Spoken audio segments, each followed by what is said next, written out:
9 months ago, I started to create a new company that's called FitOn.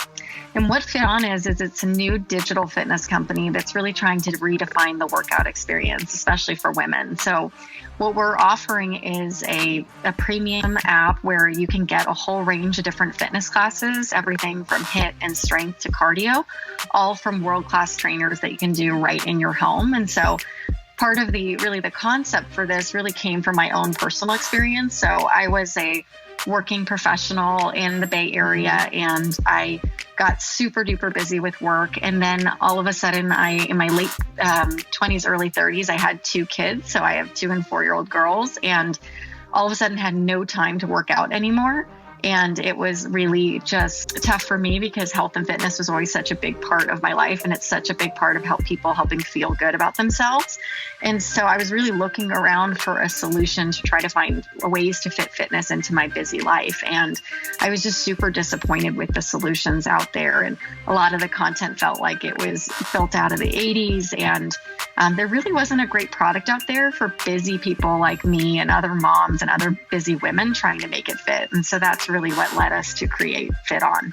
So I actually was at a previous company, and I was, finally got the courage to ask for a promotion and was super excited about, trying to take on more responsibility. And I felt like I'd done really great work there and was really ready for a bigger role. And unfortunately, I was rejected by this promotion, and I was kind of told by the company to wait my turn. And, it was so wonderful for me because it actually had me really reflect on what I wanted to do in life and where my passion was, and really reaffirmed to me that I needed to look elsewhere for that next meaty career challenge. And that push was really what got me going to join FitBit and join a really growing startup environment where there was nothing but opportunity. I mean, when you're on kind of the ground floor of a startup that's growing, I went from a learning curve that was, pretty flat to honestly one of exponential growth. Because when you've got great business challenges, you just learn how to do so many different skill sets that you haven't yet accomplished. Honestly, as I've learned in the last, 12 months, being an entrepreneur is really all about confidence. You're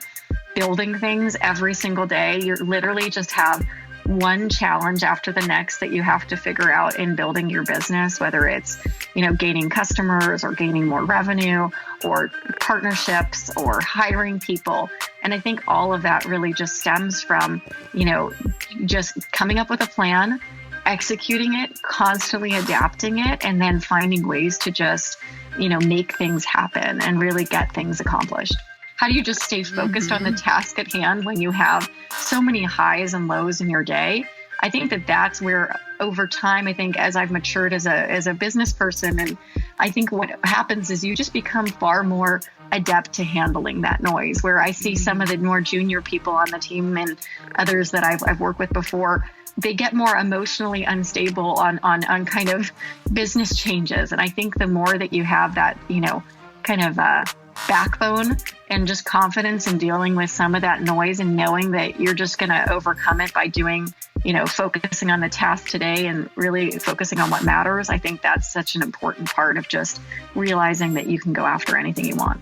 I think it's a lot about, as much as you've got to focus on, for us, for instance, as a small company growing, we focus on revenue, but then the other key metrics we really are focusing on is engagement.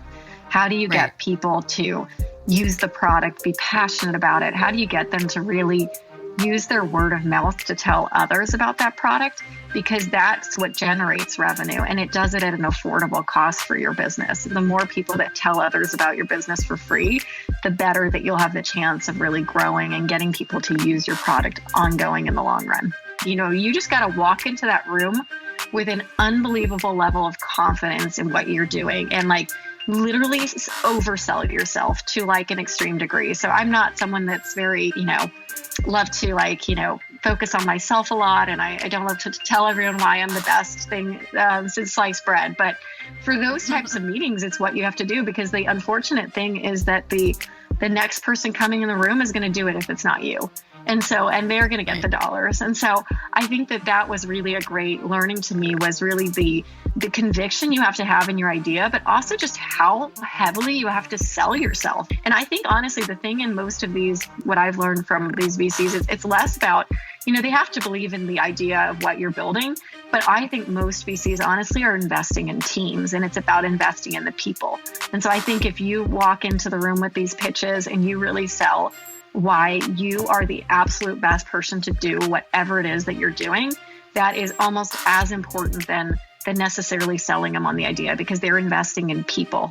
What I think I've found over time is honestly, it's just about people jumping in and putting their, moving from one step to another to make into those roles. And each of those people are not rocket scientists. They've just been engaged. They've not sat on the sidelines. They've jumped in, and they've honestly just, turned themselves and had the confidence of doing it to create the things and the roles that they've been in. And so I think that would be, I would advise people, to the next time you're sitting in a meeting, just jump in and don't, ask a question.